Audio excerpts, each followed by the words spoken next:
Hello दोस्तों, good morning, नमस्कार। आप सबका स्वागत है आप सभी के अपने यूट्यूब चैनल परीक्षा की शिक्षा में। आई होप कि आप सभी अच्छे होंगे, आपकी तैयारी बढ़िया तरीके से चल रही है। तो जो बच्चा क्लास में फर्स्ट टाइम पहली बार नए उन को बता दीजिएगा, हमारे चैनल पर आपकी बीएड परीक्षा 2024 की तैयारी रेगुलर बेसिस पर करवाई जाए। तो जिसे भी तैयारी पूरी करनी है, कंप्लीट करनी है, चैनल को सब्सक्राइब करके हमारे साथ जुड़ जाइए। उसके बगल जो बेल आइकन है उसको आप सभी लोग ऑन कर लीजिएगा, ठीक है। और जो क्लासेस है सिर्फ बीएड वालों के लिए नहीं, जो आपका डीएलएड वाले हैं उनके लिए भी आपकी जो ये क्लासेस है इंपॉर्टेंट होने वाली है, ठीक है। तो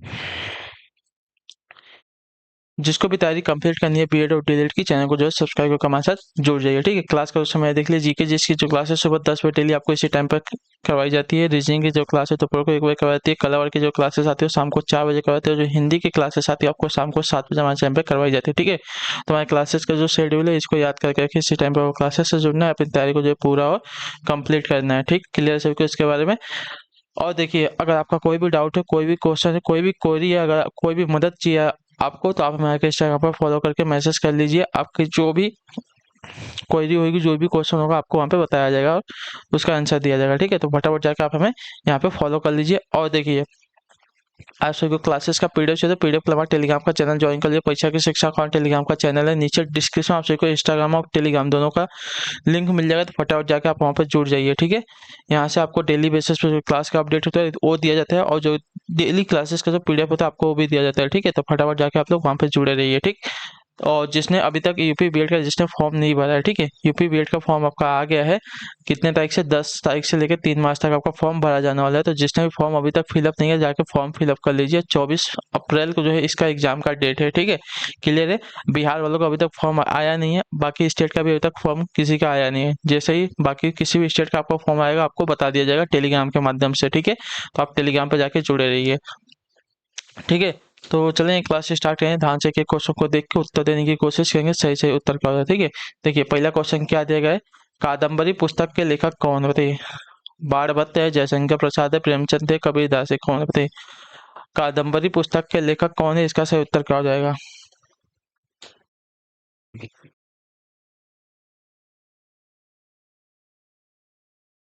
ते- कादम्बरी पुस्तक के लेखक कौन है? तो कादम्बरी पुस्तक के लेखक आपके बाणभट्ट हैं, जो आपका दिया गया यहाँ पे। ये वाला विकल्प आपका राइट आंसर हो जाएगा, ठीक है। क्लियर रिक्वेस्ट कर रहे हैं। उनका एक अन्य प्रमुख ग्रंथ आपका हर्षचरित है, ठीक है। कादम्बरी जो है दुनिया का पहला उपन्यास माना जाता है, इतना याद रखिए, ठीक है। और इनका दूसरा जो है प्रमुख ग्रंथ कौन सा है, तो याद रखिएगा हर्षचरित, ठीक है। अगला क्वेश्चन देखें आपका, दूसरा नंबर, शेर ए पंजाब के नाम से कौन विख्यात है बताइए। शेर ए पंजाब के नाम से कौन विख्यात है, इसका सही उत्तर क्या होगा? लाला लाजपत राय, महाराजा रणजीत सिंह, भगत सिंह या चंद्रशेखर आजाद। शेर ए पंजाब के नाम से कौन प्रसिद्ध है, तो आपका राइट आंसर हो साथियों महाराजा रणजीत सिंह, जो आपका बीएल अभी कब देगा, आपका राइट आंसर है, ठीक है। क्लियर है इनके बारे में। सिख साम्राज्य के संस्थापक एवं महान योद्धा महाराणा रणजीत सिंह शेर ए पंजाब के नाम से विख्यात हैं, ठीक है। क्लियर सभी को। अगला क्वेश्चन देखिए आपका, तीसरा नंबर प्रश्न, ध्यान से देखिएगा और उत्तर दीजिएगा राइट आंसर का। वह उपभोक्ता वस्तु जिसके आयात के लिए सरकार महत्तम राशि खर्च करती है, कौन सी बताइए। वह उपभोक्ता वस्तु जिसके आयात के लिए सरकार जो है महत्तम राशि खर्च करती है, क्या है? खाद्य पदार्थ है, पेट्रोलियम पदार्थ है, खनिज पदार्थ है या रासायनिक पदार्थ है, क्या है? तो आपका राइट आंसर साथ है पेट्रोलियम पदार्थ हो जाएगा, जो आपका दिया गया पहला विकल्प आपका राइट आंसर, ठीक है। वह उपभोक्ता वस्तु जिसके आयात के लिए सरकार महत्तम राशि खर्च करती है, आपका पेट्रोलियम हो जाएगा, ठीक है। क्लियर सभी को यहाँ तक। चलिए अगले क्वेश्चन बढ़ेंगे, ध्यान से देखेंगे क्या पूछा गया आपका। चौथा नंबर क्या दिया गया है? भारत में मुगल साम्राज्य के संस्थापक थे, कौन बताइए। बाबर थे, हुमायूं थे, अलाउद्दीन खिलजी या अकबर, कौन था? तो देखिए, भारत में मुगल साम्राज्य का स्थापना जो हुआ था साथियों 1526 ईस्वी में बाबर ने की थी, ठीक है। तो जो आपका दिया गया यहाँ पे बी वाला विकल्प आपका सही उत्तर हो जाएगा, ठीक है। उसने जो है पानीपत के प्रथम युद्ध में इब्राहिम लोदी को पराजित करके भारत में मुगल वंश की स्थापना की थी, ठीक है। क्लियर है। चलिए अगला क्वेश्चन देखें आपका, पांचवा नंबर क्या दिएगा? डेविस कप किस खेल से संबंधित है बताइए। डेविस कप जो है किस खेल से संबंधित है, इसका सही उत्तर होगा क्रिकेट से, फुटबॉल से, लॉन टेनिस से या हॉकी से। तो देखिए, डेविस कप का जो संबंध है साथियों आपका हो जाएगा यहाँ पे लॉन टेनिस से, जो आपका सीएल विकल्प देगा आपका राइट आंसर हो जाएगा, ठीक है। क्लियर है। यह एक पुरुष टेनिस स्पर्धा है, ठीक है। क्लियर है। चलिए अगला क्वेश्चन देखें, आपका छठा नंबर प्रश्न, ध्यान से देखिएगा, बताइएगा राइट आंसर क्या हो जाएगा। क्या देगा, हरारे किस देश की राजधानी होती है। हरारे जो है किस देश की राजधानी है, न्यूजीलैंड की है, जिम्बाब्वे की है, नाइजीरिया की है या नामीबिया की है, किसकी है। इसका सही उत्तर क्या हो जाएगा। हरारे जो है किस देश की राजधानी है, तो हरारे की अगर बात की जाए ऐसा तो हरारे जो आपकी हो जाएगी जिम्बाब्वे की राजधानी। ठीक है, जो आपका दिया गया यहाँ पे पी वाला विकल्प आपका सही उत्तर हो जाएगा। ठीक है, न्यूजीलैंड की क्या है तो वेलिंगटन है। ठीक है, नाइजीरिया की क्या है तो आपका अबूजा है, और आपकी नामीबिया की क्या है तो विंडहॉक है। ठीक है, क्लियर है सभी को। चलेंगे अगला क्वेश्चन देखेंगे, आपका सातवां नंबर प्रश्न है। क्या पूछा गया है, निम्नलिखित में से कौन सा लोक नृत्य जो है उत्तर प्रदेश से संबंधित नहीं है। ठीक है, निम्नलिखित में से कौन सा लोक नृत्य जो है उत्तर प्रदेश से संबंधित नहीं है। चाचरी है, कजरी है, कावड़ी है या झूला है। देखिए आपका यहाँ पे जो दिया गया है कावड़ी, कावड़ी जो है साथियों आपका कहाँ का है तो तमिलनाडु का लोक नृत्य, इतना याद रखिएगा। ठीक है, उत्तर प्रदेश के लोक नृत्यों में आपका रासलीला, नौटंकी, झूला, चाचरी, कजरी आदि जो है शामिल होते हैं। ठीक है, क्लियर है। और कावड़ी जो आपका कहाँ होगा तमिलनाडु का हो जाएगा। ठीक है, अगला प्रश्न देखिए, आपका आठवां नंबर प्रश्न है, ध्यान से देखिएगा, बताइएगा आइटम होगा निम्नलिखित में से कौन सा उत्तर प्रदेश का राजकीय पक्षी नहीं है। ठीक है, मोर, सारस, नीलकंठ, अच्छा सॉरी राजकीय पक्षी है हमसे पूछा है। निम्नलिखित में से कौन सा उत्तर प्रदेश का राजकीय पक्षी है हमको पूछा है, तो आपका राइट आंसर क्या हो जाएगा साथियों, तो राजकीय पक्षी जो उत्तर प्रदेश का यहाँ पे हो जाएगा साथियों सारस, जो आपका दिया गया बी वाला विकल्प आपका राइट आंसर। ठीक है, उत्तर प्रदेश का राजकीय पक्षी जो है सारस है, और राजकीय पशु जो है बारहसिंगा है। ठीक है, पक्षी आपका सारस है और पशु जो है बारहसिंगा है। ठीक है, क्लियर। अगला क्वेश्चन देखा आपका 9 नंबर प्रश्न, क्या दिया गया है ध्यान से देखिएगा, उत्तर दीजिएगा। विश्व स्वास्थ्य संगठन यानी कि WHO का मुख्यालय है कहाँ पे बताइए। WHO का मुख्यालय कहाँ पर है, तो WHO का जो मुख्यालय साथियों जेनेवा में, मैंने कल आपको इसको बताया था, जेनेवा कहाँ है तो स्विट्जरलैंड में। ठीक है, WHO के बारे में मैंने आपको कल बताया था। ठीक, तो विश्व स्वास्थ्य संगठन का जो मुख्यालय है जेनेवा स्विट्जरलैंड में है। ठीक है, और इसकी स्थापना जो है याद रखिएगा 7 अप्रैल 1948 को हुई थी। ठीक है, अगला क्वेश्चन देखें आपका क्या दिया गया है 10 नंबर दिया गया है, दक्षिणी ध्रुव पर सबसे पहले पहुंचने वाला व्यक्ति कौन है बताइए। दक्षिणी ध्रुव पर पहुंचने वाला सबसे पहला व्यक्ति कौन है। देखिए दक्षिणी ध्रुव पर सबसे पहले पहुंचने वाले व्यक्ति की बात की जाएगी तो आपका हो जाएगा रोवाल्ड एम्डनसन। ठीक है, तो जो आपका दिया गया डी वाला विकल्प आपका राइट आंसर होगा। नॉर्वे के अन्वेषक रोवाल्ड एम्डनसन दक्षिणी ध्रुव पर पहुंचने वाले पहले व्यक्ति थे। ठीक है, उत्तरी ध्रुव पर पहुंचने वाले पहले व्यक्ति आपके रॉबर्ट पेरी थे। ठीक है, उत्तरी ध्रुव पर आपके ए पहुंचे रॉबर्ट पेरी पहुंचे थे, दक्षिण ध्रुव पर रोवाल्ड एम्डनसन पहुंचे थे। ठीक है, क्लियर सभी को। चलिए अगला क्वेश्चन देखें, आपका 11 नंबर प्रश्न है, ऑस्कर पुरस्कार प्राप्त करने वाले पहले भारतीय व्यक्ति हैं कौन बताइए। ऑस्कर प्राप्त करने वाले पहले भारतीय व्यक्ति कौन है, इसका सही उत्तर क्या हो जाएगा,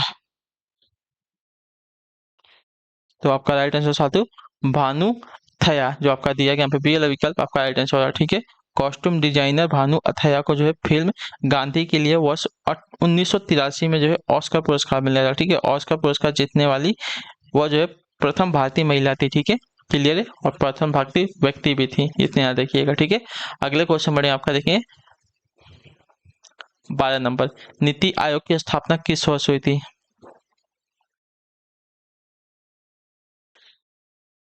तो देखिए योजना आयोग के स्थान पर जो है नीति आयोग की स्थापना जो आपकी 2015 में हुई थी। ठीक है, याद रखिएगा, तो जो आपका यहाँ पर डी वाला विकल्प देगा आपका राइट आंसर हो जाएगा। ठीक है, नीति आयोग का अध्यक्ष जो है भारत का प्रधानमंत्री होता है। क्लियर है, योजना आयोग के जगह पे जो आपका नीति आयोग आया है, इतने याद रखिएगा। ठीक है, अगला क्वेश्चन 13 नंबर क्या देगा, मृत शरीर पानी में क्यों तैरता बताइए। मृत शरीर जो है पानी में क्यों तैरता है, तो देखिए इसका रीजन है साथियों, मृत शरीर का जो घनत्व है पानी के घनत्व से कम होता है, जो आपका दिया गया यहाँ पे सी वाला विकल्प आपका राइट आंसर। ठीक है, मृत्यु के बाद जो है शरीर में गैस यानी कि carbon dioxide, methane, hydrogen, sulphur डाई इत्यादि जो है बनने की प्रक्रिया शुरू हो जाती है। मृत शरीर का जो है घनत्व पानी के घनत्व से कम होने लगता है, अतः जो मृत शरीर है पानी के ऊपर जो है तैरने लगता है। ठीक है, क्लियर है। अगले क्वेश्चन बढ़ेंगे, ध्यान से देखेंगे, उत्तर देंगे, राइट आंसर क्या हो जाएगा आपका 14 नंबर प्रश्न। ठीक है, क्या दिया गया है ध्यान से सुनिएगा, डिगबोई असम किस उद्योग के लिए जो है जाना जाता है बताइए। डिगबोई जो है कि असम में किस उद्योग के लिए प्रसिद्ध है साथियों? लोकोमोटिव के लिए, कच्चा तेल के लिए, कोयले के लिए या लोहा के लिए? तो आपका राइट आंसर हो जाएगा साथियों ये कच्चे तेल के लिए प्रसिद्ध है, जो आपका दिया गया यहाँ पे बी वाला विकल्प आपका राइट आंसर। ठीक है, डिगबोई जो है कच्चे तेल के उद्योग के लिए जाना जाता है। यहाँ जो है 19वीं सदी के अंत में कच्चे तेल की खोज की गई थी। ठीक है, क्लियर सभी को इसके बारे में। चलेंगे अगले क्वेश्चन बढ़ेंगे, आपका देखेंगे 15 नंबर क्या देगा। एस ई जेड का पूर्ण रूप क्या होता है बताइए? एस ई जेड का यानी कि सेज का पूर्ण रूप क्या होता है?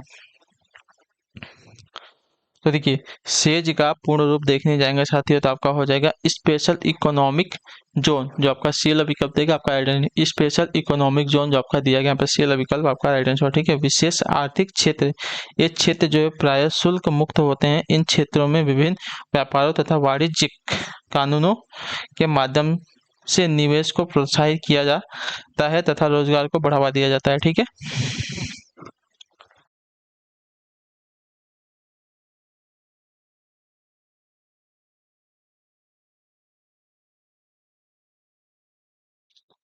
चलिए अगला क्वेश्चन देखते हैं आपका क्या दिया गया है। 16 नंबर, कंप्यूटर की भाषा HTTP में एस का तात्पर्य क्या होता है बताइए? कंप्यूटर की भाषा में HTTP में एच से क्या तात्पर्य होता है? हाइपर होता है, हाइड्रो होता है, हार्ड डिस्क होता है या हाई होता है? तो देखिए इसको क्या बोलते हैं HTTP को? तो देखिए HTTP को बोलता जाता है साथियों हाइपर टेक्स्ट ट्रांसफर प्रोटोकॉल। ठीक है, तो इसमें जो एच का होता है साथियों हाइपर होता है। ठीक है, हाइपर टेक्स्ट ट्रांसफर प्रोटोकॉल इसका पूरा नाम होता है। ठीक है, क्लियर है? तो यस का तात्पर्य हो जाएगा आपका हाइपर से। ठीक है, अगले क्वेश्चन बढ़ेंगे आपका 17 नंबर क्या देगा। प्रथम पंचवर्षीय योजना कब शुरू हुई थी बताइए? प्रथम पंचवर्षीय योजना की जो शुरुआत है साथियों कब हुई थी? तो देखिए प्रथम पंचवर्षीय योजना जो है पंडित जवाहरलाल नेहरू द्वारा वर्ष 1951 में जो है शुरू की गई थी। ठीक है, तो जो आपका दिया गया यहाँ पे पी वाला विकल्प आपका राइट आंसर हो जाएगा। ठीक है, इस योजना में जो है कृषि क्षेत्र को उच्च प्राथमिकता दी गई थी। ठीक है, अगला क्वेश्चन देखिए आपका 18 नंबर क्या दिया गया है। पूछा गया आपका निम्न में से कौन सी फसल जो है रबी की नहीं है? गेहूं, जौ, चावल, चना। निम्न में से कौन सी फसल जो है रबी की नहीं है? तो इसका राइट आंसर हो जाएगा साथियों यहाँ पे चावल।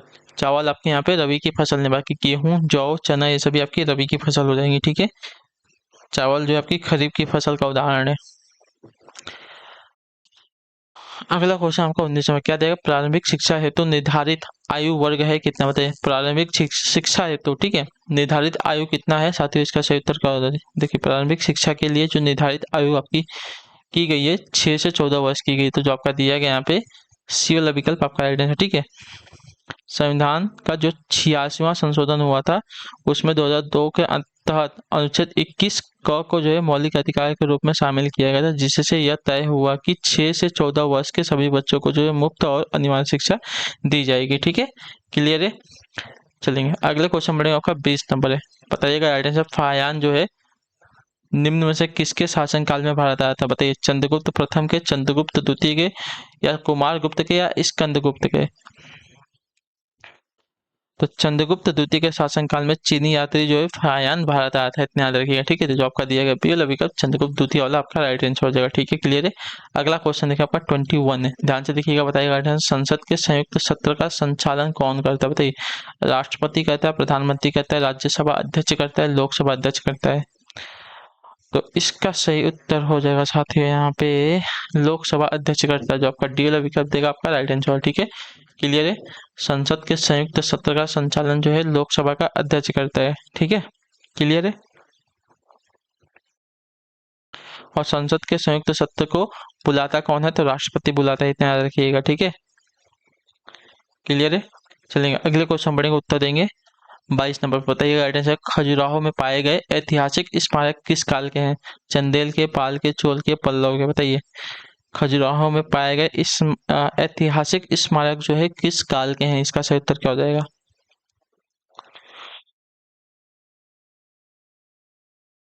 तो देखिए खजुराहो में पाए गए ऐतिहासिक स्मारक जो है चंदेल राजवंश के समय के, यानी कि 950 ईस्वी से लेके 1050 ईस्वी के हैं। ठीक है, तो आपका जो दिया गया यहाँ पे ए वाला विकल्प आपका राइट आंसर हो जाएगा। ठीक है, खजुराहो स्मारक जो है समूह हिंदी तथा जैन धर्म के स्मारकों का समूह है। यह समूह जो है मध्य प्रदेश में, मध्य प्रदेश के छतरपुर जिले में जो है स्थित है, इतना याद रखिएगा। ठीक है, क्लियर है?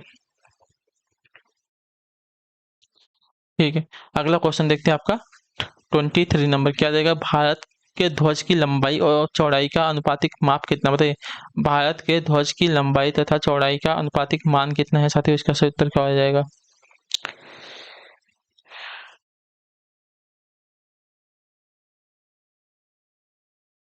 तो देखिए, भारतीय ध्वज की जो लंबाई है साथियों, इसका अनुपात 3:2, यानी कि लंबाई जो है 3 मीटर और चौड़ाई जो है 2 मीटर। ठीक है, क्लियर सभी को इसके बारे में? क्लियर है यहाँ तक सभी का? और यह ध्वज जो आपका देखिए तिरंगा यानी कि पिंगली वेंकैया द्वारा डिजाइन किया गया था। इस ध्वज को जो है भारतीय संविधान सभा ने जो है 22 जुलाई 1947 को अपनाया था। ठीक है, अगले क्वेश्चन बढ़ेंगे आपका 24 नंबर। क्या दिया गया? ध्यान से सुनिएगा, बताइएगा। आंसर, पानीपत की तीसरी लड़ाई जो है कब हुई थी? बताइए, पानीपत की जो तीसरी लड़ाई है साथियों कब हुई थी? इसका सही उत्तर क्या हो जाएगा? 1526 में, 1539 में, 1605 में, 1761 में? तो इसका सही उत्तर हो जाएगा साथियों ऑप्शन नंबर डी, 1761 में जो है पानीपत की तीसरी लड़ाई लड़ी गई थी। ठीक है, क्लियर सभी को इसका में? यह युद्ध जो है अहमद शाह अब्दाली और मराठों के बीच में हुआ था, इतना याद रखिए। ठीक है, जिसमें अब्दाली ने मराठों को पराजित किया था। ठीक है, क्लियर है? अगले क्वेश्चन बढ़ेगा आपका 25 नंबर है। राष्ट्रपति द्वारा राज्यसभा के लिए मनोनीत किए जाने वाले सदस्यों की संख्या कितनी? बताइए, राष्ट्रपति द्वारा राज्यसभा के लिए मनोनीत किए जाने वाले सदस्यों की संख्या कितनी होती है? राज्यसभा की बात करें, याद रखिए। ठीक है, तो राज्यसभा में जो है 12 सदस्य जो होते हैं, याद रखिएगा। जो आपका दिए वाला विकल्प देगा आपका आइडेंटिटी, राज्यसभा में जो है 12 सदस्य राष्ट्रपति द्वारा मनोनीत किए जाते हैं, जो साहित्य, विज्ञान, कला और समाज के क्षेत्र से संबंधित होते हैं। ठीक है, अगले क्वेश्चन बढ़ेंगे आपका 26 नंबर है। धन विधेयक भारतीय संविधान के किस अनुच्छेद से संबंधित? बताइए, धन विधेयक जो है भारतीय संविधान के किस अनुच्छेद से संबंधित है? इसका सही उत्तर क्या हो जाएगा?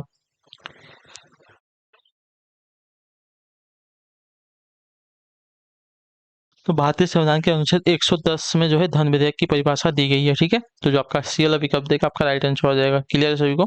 इसे केवल राष्ट्रपति की सिफारिश के बाद ही प्रस्तुत किया जा सकता है। अगला क्वेश्चन देखेंगे आपका 27 नंबर है। निम्न में से कौन सा प्रत्यक्ष कर नहीं है? बताइए, निम्न में से कौन सा आपका प्रत्यक्ष कर नहीं है साथी? तो प्रत्यक्ष कर की अगर बात की जाएगी, यहाँ पे जो दिया गया है बिक्री कर। बिक्री कर आपका प्रत्यक्ष कर नहीं होता है। संपत्ति का कर, व्यवसाय कर और निगम कर, ये सभी आपके प्रत्यक्ष कर हैं। ठीक है, क्लियर है?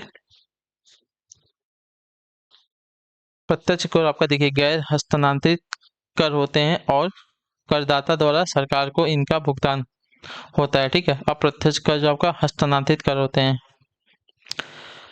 अगला क्वेश्चन देखेंगे आपका 28 नंबर। भारत में पहली ट्रेन कब चली थी? इसका सही उत्तर क्या हो जाएगा? तो देखिए, भारत में पहली ट्रेन जो आपकी चली थी साथियों, वर्ष 1853 ईस्वी में चली थी। जो आपका दिया गया यहाँ पे बी वाला विकल्प आपका राइट आंसर। ठीक है, मुंबई से थाने के बीच में चली थी। ठीक है, याद रखिएगा। अगले क्वेश्चन बढ़े आपका देखें 29 नंबर। क्या देगा? हिंदुस्तान रिपब्लिकन एसोसिएशन की स्थापना निम्न में से किसने की थी?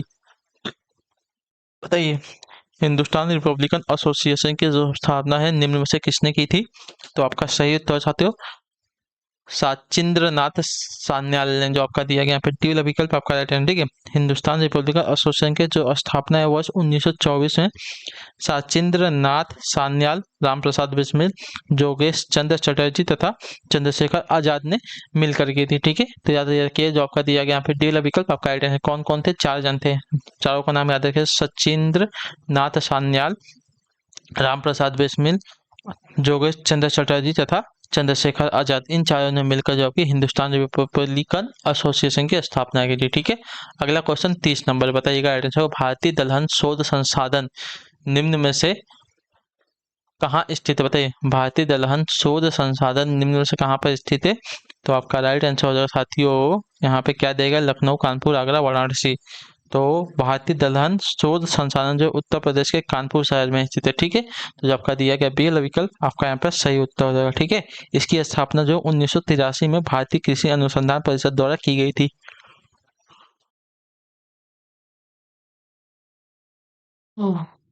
चलिए, अगला प्रश्न देख लेते हैं। आपका 31 नंबर है। राष्ट्रपिता महात्मा गांधी ने अपनी जीवनी किस भाषा में लिखी थी? बताइए, राष्ट्रपिता महात्मा गांधी ने अपनी जीवनी किस भाषा में लिखी थी? तो आपका राइट आंसर हो जाएगा साथियों यहाँ पे गुजराती भाषा में। जो आपका सी वाला विकल्प देगा आपका राइट आंसर। ठीक है, महात्मा गांधी ने अपनी जीवनी जो है सत्य के प्रयोग, सत्य के साथ मेरे प्रयोग जो है गुजराती भाषा में लिखी थी, ठीक है, याद रखिएगा। अगला क्वेश्चन देखिए आपका 32 नंबर, बताइएगा राइट आंसर का। भारत का प्रथम मानव युक्त अंतरिक्ष मिशन कौन सा है, बताइए। भारत का प्रथम मानव युक्त अंतरिक्ष मिशन कौन सा है? तो आपका राइट आंसर हो जाए साथियों यहाँ पे गगनयान, जो आपका दिया गया यहाँ पे ये वाला विकल्प आपका राइट आंसर हो जाए, ठीक है, क्लियर है। 2023 में इसरो द्वारा इसको लॉन्च किया जाएगा, ये इतना याद रखिएगा, ठीक है। 2024 चला है गगनयान, नहीं किया गया था, ठीक है। चलिए आगे किया जाएगा। अमेरिका द्वारा हिरोशिमा पर गिराए गए परमाणु बम का नाम क्या था, बताइए। हिरोशिमा द्वारा सॉरी अमेरिका द्वारा हिरोशिमा पर गिराए गए परमाणु बम का क्या नाम था?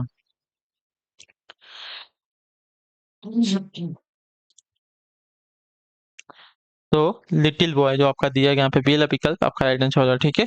अमेरिका अमेरिकी वायुसेना ने 6 अगस्त 1945 में जो है जापान के हिरोशिमा में लिटिल बॉय नामक परमाणु बम गिराया था, ठीक है। 9 अगस्त 1945 को जापान ने नागासाकी में जो है फैटमैन नामक परमाणु बम से हमला किया था, इतना याद रखिएगा, ठीक है।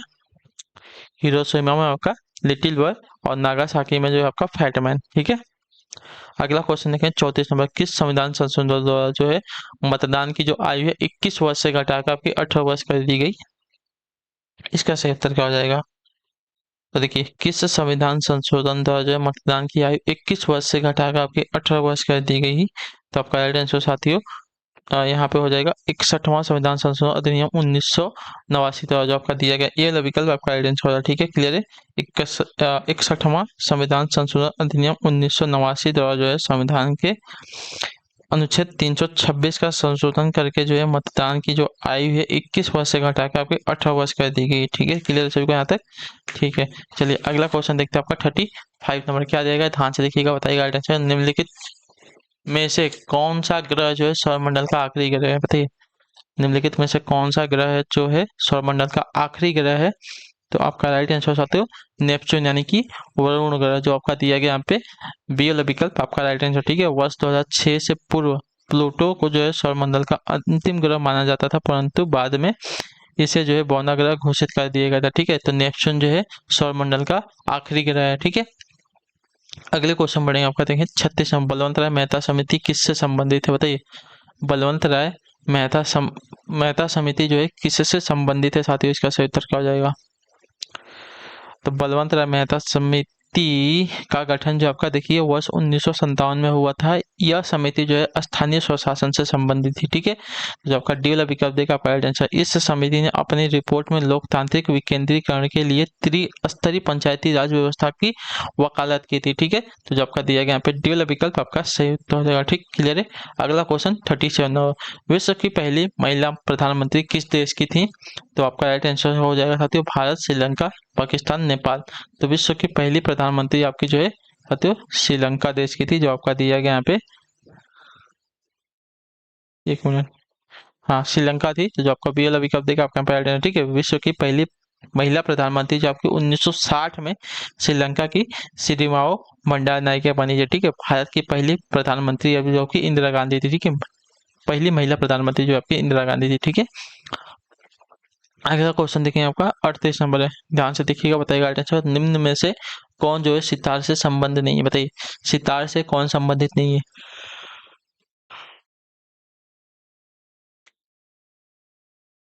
तो सितार से आपका जो संबंध है उस्ताद अलाउद्दीन खान का नहीं है, जो आपका दिया गया सी वाला विकल्प आपका राइट आंसर हो जाएगा, ठीक है।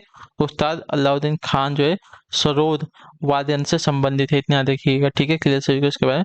निखिल बनर्जी, पंडित रविशंकर तथा विलायत खान सितार वादन से संबंधित है, ठीक है। अगले क्वेश्चन बढ़ेगा आपका, देखिए 39 नंबर, बताइएगा राइट आंसर। निम्नलिखित में से कौन जो है प्रतिष्ठित अर्जुन पुरस्कार 2022 का विजेता नहीं है? तो आपका राइट आंसर हो जाएगा साथियों यहाँ पे शरत कमल अचेता, जो आपका दिया गया यहाँ पे सी वाला विकल्प आपका सही उत्तर है, ठीक है। प्रसिद्ध इतिहास प्रसिद्ध टेबल टेनिस खिलाड़ी शरत कमल अचंता को जो है वर्ष 2022 का प्रतिष्ठित मेजर ध्यानचंद खेल रत्न पुरस्कार दिया गया था, जबकि शेष सभी को जो है अर्जुन पुरस्कार 2022 से सम्मानित किया गया था। ठीक है, सीमा पुनिया को, निकहत को, साक्षी कुमारी को। ठीक है, अगले क्वेश्चन बढ़ेंगे 40 नंबर। बताइएगा राइट आंसर को, भारत का सर्वोच्च वीरता पुरस्कार कौन सा है? इसका सही उत्तर क्या हो जाएगा? भारत का सर्वोच्च वीरता पुरस्कार कौन सा है? तो आपका राइट आंसर हो जाएगा साथ यहाँ पे परमवीर चक्र जो आपका दिया गया डी वाला विकल्प आपका सही उत्तर हो जाएगा। ठीक है, क्लियर हो? यह भारत का जो है सर्वोच्च सैन्य अलंकरण है। ठीक है, अगला क्वेश्चन 41 नंबर। कौन जो है नाभिकीय भौतिकी विज्ञान के जनक के रूप में जो है जाना जाता है? बताइए, कौन जो है नाभिकीय भौतिक विज्ञान के रूप में जो है जाना जाता है? तो आपका राइट आंसर हो जाएगा साथ यहाँ पे अर्नेस्ट रदरफोर्ड जो आपका दिया गया यहाँ पे बी वाला विकल्प आपका सही उत्तर हो जाएगा। ठीक है, अर्नेस्ट रदरफोर्ड को जो है नाभिकीय भौतिक विज्ञान के जनक के रूप में जाना जाता है। ठीक है, क्लियर सभी को? उन्होंने जो है रेडियो सक्रियता पर अध्ययन अनुसंधान किया। उन्होंने परमाणु के अंदरूनी ढांचे के बारे में सर्वप्रथम जानकारी दी थी। ठीक है, क्लियर है? अगले क्वेश्चन बढ़ेंगे, ध्यान से देखिए आपका 42 नंबर। क्या देगा? टाइफाइड किस रोग जनक के कारण होता है? बताइए, टाइफाइड जो है किस रोग जनक के कारण होता है? तो टाइफाइड की बात कीजिए चाहते हो तो टाइफाइड एक जीवाणु यानी कि बैक्टीरियल संक्रमण रोग है, तो जो आपका दिया गया है यहाँ पे बी वाला विकल्प आपका राइट आंसर हो जाएगा। ठीक है, क्लियर सभी को इसके बारे में? यह जो है साल्मोनेला टाइफी बैक्टीरिया से होता है। टाइफाइड को जो है आंत्रजोर भी कहते हैं। ठीक है, अगले क्वेश्चन बढ़ेगा आपका 43 नंबर। विक्रम साराभाई अंतरिक्ष केंद्र यानी कि VSSC स्थित है कहाँ पर? बताइए, विक्रम साराभाई अंतरिक्ष केंद्र जो है कहाँ पर स्थित है? इसका सही उत्तर क्या हो जाएगा? तो तिरुवनंतपुरम में जो आपका दिया गया डी वाला विकल्प आपका सही उत्तर हो जाएगा। ठीक है, विक्रम साराभाई अंतरिक्ष केंद्र जो है तिरुवनंतपुरम केरल में स्थित है। इस यह जो है इसरो का सबसे बड़ा एवं महत्वपूर्ण केंद्र है। इसकी स्थापना जो है वर्ष 1963 में हुई थी। ठीक है, अगला क्वेश्चन 44 नंबर। ध्यान से सुनिएगा, बताइएगा राइट आंसर। वर्ष 2011 की जनगणना के अनुसार भारत के किस राज्य की जनसंख्या सबसे कम है? तो इसका राइट आंसर आपका हो जाएगा साथियों आपका सिक्किम जो आपका दिया गया डी वाला विकल्प आपका सही तो है। ठीक है, वर्ष 2011 की जनगणना के अनुसार सिक्किम भारत का सबसे कम आबादी वाला राज्य है। ठीक है, भारत में सबसे अधिक आबादी वाला जो राज्य था उत्तर प्रदेश था। ठीक है, 2011 की जनगणना के अनुसार। अगले क्वेश्चन बढ़ेंगे 45 नंबर। क्या देगा? जूलियन पॉल असांजे असांजे निम्न में से किस वेबसाइट के संस्थापक? बताइए, जूलियन पॉल असांजे जो है निम्न में से किस वेबसाइट के संस्थापक हैं? तो इसका सही उत्तर क्या हो जाएगा साथियों? तो आपका राइट आंसर तो विकिलीक्स का जो आपका दिया गया यहाँ पे डी वाला विकल्प आपका राइट आंसर। ठीक है, जूलियन पॉल असांजे जो है आपके विकिलीक्स वेबसाइट के संस्थापक है। ठीक है, क्लियर सभी को? विकिपीडिया के कौन? तो जिमी वेल्स और लेरी सेंगर है। ठीक है, नेट स्केप की बात करें तो नेट स्केप के आपके एंडरसन और क्लार्क है, और गूगल के जो कौन है तो लेरी पेज और सरगेई ब्रिन है। ठीक है, अगले क्वेश्चन बढ़ेंगे, आपका उत्तर देंगे 46 नंबर। बताइएगा राइट आंसर क्या देगा? वह दर जिस पर आरबीआई बैंकों को कर्ज देता है कौन सा? बताइए, वह दर जिस पर आरबीआई बैंकों को क्या बोलते हैं कर्ज देता है उसको क्या कहते हैं साथियों? तो देखिए, वह दर जिस पर आरबीआई बैंकों को कर्ज देता है उसे जो है साथियों रेपो रेट कहते हैं। ठीक है, तो जो आपका ये वाला विकल्प देगा आपका राइट आंसर हो जाएगा। ठीक, क्लियर सभी को? और जिस दर पर बैंकों को आरबीआई में जमा धन पर ब्याज मिलता है उसको जो है रिवर्स रेपो रेट कहते हैं। ठीक है, क्लियर है? अगले क्वेश्चन बढ़े आपका देखेंगे 47 नंबर। निम्न में से सर्वप्रथम दादा साहेब फाल्के पुरस्कार प्राप्त करने वाले कौन है?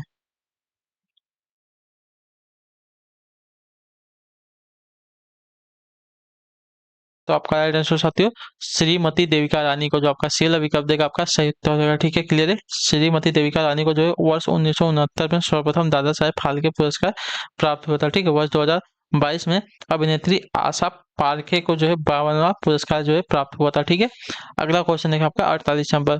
भारत के अंतिम गवर्नर जनरल कौन थे? इसका सही उत्तर क्या हो जाएगा?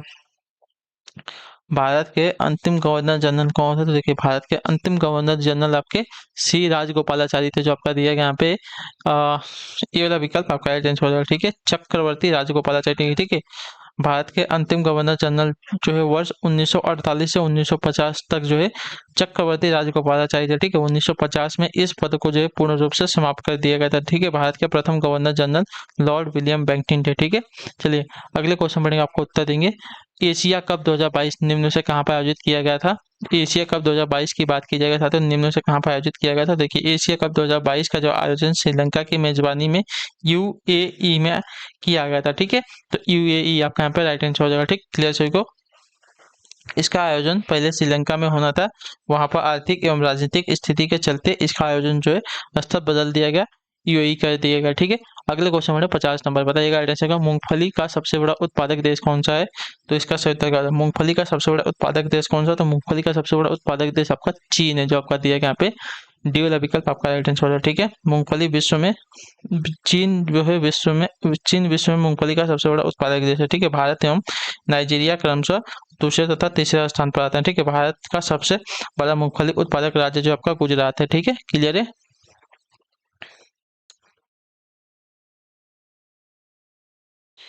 क्लियर है? ठीक है, तो इसी के साथ जो आपकी क्लासेस आती है आज की यहीं पे कंप्लीट होता है। आई होप को जो क्लासेस आती है अच्छी लगी, अच्छी क्लास को लाइक कर दीजिए, चैनल पहले तो चैनल को सब्सक्राइब कर दीजिए और हमें जो है कमेंट में अपनी राय क्लास के बारे में जो आपको क्लास कैसी लगे, तो हम आपसे मिलेंगे आपकी अगली क्लास में। तब तक के लिए टाटा बाय बाय, जय हिंद, जय भारत। आपसे क्लास से जुड़ने के लिए बहुत बहुत ही धन्यवाद साथियों।